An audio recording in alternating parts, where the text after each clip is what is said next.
Suntukan kan duwang lalaki harani sa sarong eskwelahan sa syudad nin Iriga. Nakuha na nin video. Mga nakahiling nagtutubod na posibleng gibo-gibo sa nakan mga imbweltong persona ang insidente. Kung tano, aramon ta sa pagtutok live ni Jessica Kalinog. Jessica?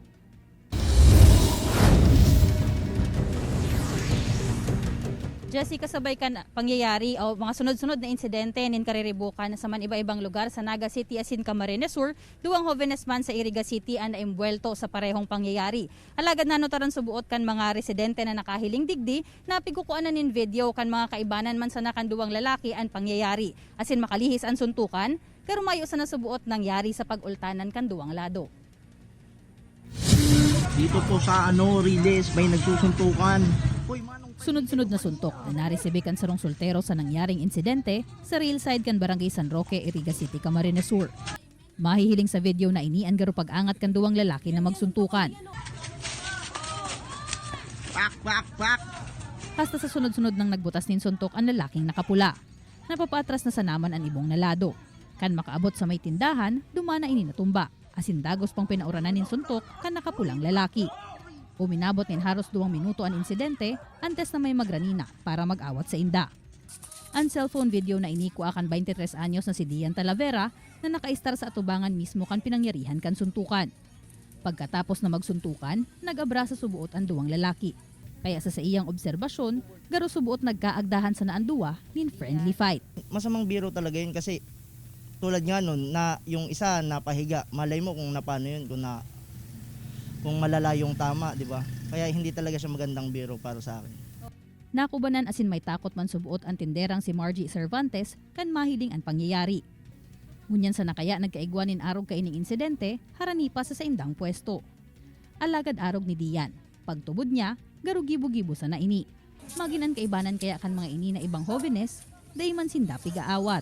Parang totoo, kaso lang nung may nakita pa akong nagbibideo, parang feeling ko prank lang, kaso nagkakasakitan na talaga. Reported man subuot ang pangyayari sa barangay. Alagad sigun kikagawad Mari Lugaray, na pag-aramaninda na bako man residente kan sa indang lugar, ang imbueltong mga jóvenes. Dapat hindi nila ginagawa yan, nakaka-appearance sila sa tao at saka hindi magandang ehemplo mga kabataan na yon. Baka mamaya may gumaya na naman.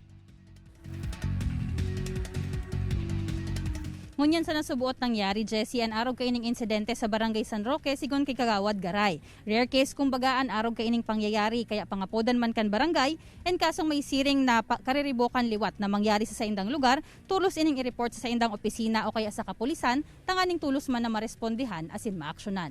Jessie? Oo, Jess. Duman sa video, mahiling ta na daiso ba itong mga pigpakawalang suntukan ibong nalado. Igwa ba diyang barangay tanod na naka-duty kan mangyari ng insidente? Jessica, mangyari ang insidente sigun duman sa nakaulay ta na kagawad, mayo subuot ni naka-duty duman sa area na tanod. And nakaabot sinda duman, asin nakaabot sa inda si report, halos udto na kan makalihis an pangyayari. Kaya dahil naman inda naabutan itong mga imbueltong jóvenes, asin mga istoryana sa naman kan mga nakahiling na residente an sa indang nakuha. Jessie? Just kung bakong hali sa nasambitan ng barangay, itong mga imbueltong individual, igwa ba sinang impormasyon o igwa bang impormasyon na nakuhaan barangay officials kung sa ininihali? Actually sa ngunyan, Jessie, mayo pa blanco pa talaga ang barangay kung sa irisay ining mga imbueltong jóvenes duman sa nangyaring kariribukan. Naghapot-hapot man kaya sinda duman sa mga nakahiling na residente, asin sabi ninda, bako, day ninda kabisto, mayo nakakabisto sa identification kan mga ini. Kaya sa ngunyan, nangangapodan man ang barangay sa mga nakahiling kang video o kaya sa mga nakakaaram kan insidente na baka may nakakabisto sa mga ini, tanganing masusog man ninda asin mapanimbag o maaksyonan ang nangyari. Jess, siguro maserbi na ining challenge sa mga opisyalis ni barangay ka nasambitan ng lugar. Urug na sabi mo nga ni, bako ini na primerong beses na nangyari dyan. Kumusta ang gigibuhunin ng lakdang para day na ni mautro pa?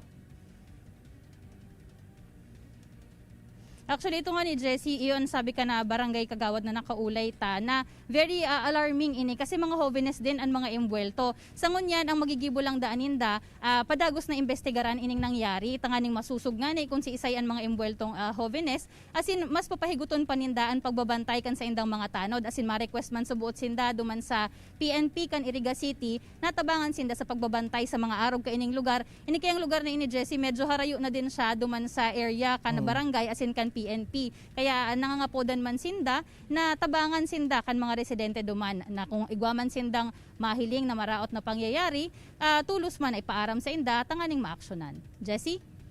Alright, Josh Mabalos, Jessica.